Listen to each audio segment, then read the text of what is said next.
ఆత్మబంధువులకు ప్రణామములు. బ్రహ్మర్షి పత్రిక వారి యొక్క చైతన్యంతో ఈరోజు ఒక ముఖ్యమైన విషయాన్ని మనం మాట్లాడుకుందామా. మనం తప్పనిసరిగా ఆహారాన్ని గురించి తెలుసుకోవాలి. ఆహారంలో ఉంది వ్యవహారం అంతా.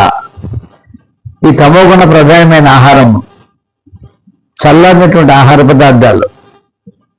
ఎట్టి పరిస్థితుల్లో వేడివేడిగా ఉన్నప్పుడు ఆహార పదార్థాలు మనం స్వీకరిస్తే ఆహారంలో ఉన్నటువంటి చురుకుదనము మన శరీరానికి మన మనస్సుకు సంక్రమిస్తుంది.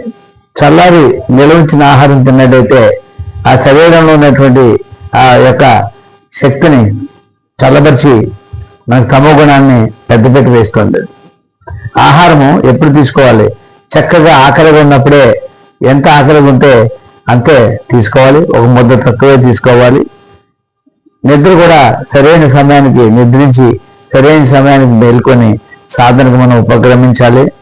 పాత్ర పవిత్రత, పాక పవిత్రతో తీసుకున్న శాకాహారము, ఎప్పటికప్పుడు వేడివేడిగా ఉన్నటువంటి ఆహార పదార్థాన్ని మనం భుజించినట్లయితే మన యొక్క తమో గుణాన్ని మనం పక్కన పెట్టవచ్చు. తమో గుణ లక్షణాలు ఏమిటంటే, తమో గుణం అంటే వాయిదా వేసే తత్వము, రేపు చేద్దామని అలసత్వంతో ఉన్నటువంటి విషయాలు, బద్ధకము, వాయిదా తత్వము, ఇది వేటకు అయిపోయింది. రేపు నుంచి తప్పనిసరిగా సమయాన్ని కూర్చొని సమయాన్ని సాధన చేస్తానని మనం మనకు మనం సర్ది చెప్పుకోవడము, ఇట్లాంటి విషయాలు మనం పక్కన పెట్టినట్టయితేనే మన సాధనలో ముందుకు వెళ్ళగలము. ఎప్పుడైతే ఆహారము పవిత్రతగా ఉండి సరైన ఆహారం తీసుకుంటూ వేడివేడి ఆహారాన్ని మనం స్వీకరించినట్లయితే కనుక ఆ వేడివేడి ఆహారంలో ఉన్నటువంటి ఆ యొక్క ఉన్నతమైన ఆ వేడి యొక్క సాంద్రత, ఒక శక్తి మన శరీరంలో ఉండి అదే శక్తితో మనం సాధనలో మనం ముందుకు పోవచ్చు. తమో గుణాన్ని మనం అరికట్టుకోవచ్చు.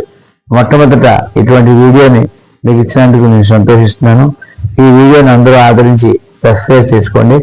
అందరూ కూడా తమ ఏమాత్రం తమో గుణ ప్రధానమైన ఆహారాలు కానీ మనస్తత్వాలు కానీ ఉంటే తప్పనిసరిగా వాటిని సరి చేసుకుని మనం అందరూ ముందుకు సాగుదామని మిమ్మల్ని అందరూ అర్థిస్తూ ప్రాధాన్యపడుతున్నాను.